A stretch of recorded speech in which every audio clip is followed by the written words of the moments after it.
Me and social media have a complicated relationship, and maybe you feel the same way. When I talk to a lot of my friends about it, it seems like a lot of us feel like it's this thing that we should be using that could maybe have incredible potential benefits if we use it for our work or our business. At the same time, we still feel there's something going on behind the scenes that we think might be a little off.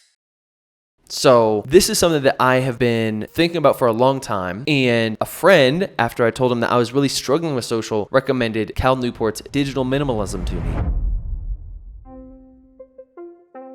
This book completely revolutionized how I think about the social media apps that I was using. Because the crazy thing is, you may not, and you meaning me, I didn't realize how much time you actually put into these devices and these applications without even realizing it. Is how to create rules for the technology, rather than the technology ruling you, being really precise and very strict about how you're actually incorporating this technology into your life. So billions of dollars are being spent by these companies to learn how to hijack your attention with different tools and tactics and strategies that are used in the same ones they use in casinos for gambling to make you addicted to the process, which is pretty crazy. So create rules around how you use the technologies. Number 2, think about what's the purpose behind these technologies and how those applications, if those are helping you do this to the best of your ability. Are these applications getting you where you want to go the best way possible? So for me, when I was thinking about, okay, why do I like these applications? 1 is for business. That's what I'm going to talk about later. 2, it's about we want to be connected to our friends, our family, our acquaintances. And thinking about this in terms of the research that Cal talks about is that a like and a comment doesn't give us the same sense of connection that actually having a conversation does. And so instead, I thought, what if I then just connect with people in a real way? And here's the thing. When it comes to social, if you're going to leave them or sacrifice a piece of your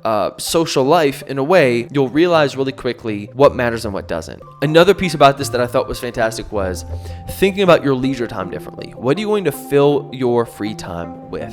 And so for me, I found after getting off these socials, I've had a lot more time. I've started taking dance lessons in the evenings. I've started reading more. There's something about getting your evening back that if you want to watch Netflix, if you want to do something social, I get it, but be intentional about it. Don't just let it creep into your life and then take over. One of the last pieces of this book too that was really powerful for me was spending time in solitude.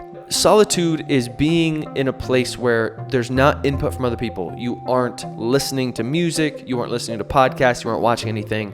You simply just have your time for yourself to think. These are the rules that I've implemented into my life that I've found have had a huge difference. 1, I check socials only on the weekends. I can check them as much as I want to, but I have to wait until the weekend.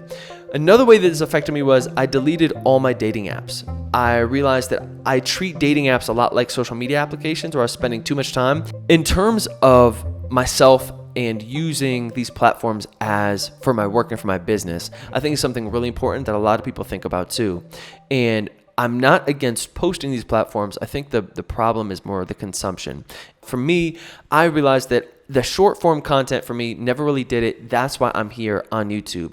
I really like YouTube. I feel like it allows deeper connections, both for the content and also because I like listening to conversations more than I do just the straight into your brainstem. So figuring out what is your balance between consumption and creating.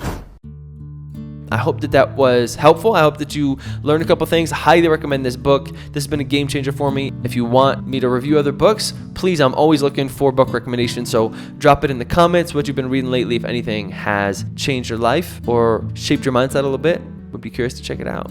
Thanks for watching. I'll check you on the next one. Peace.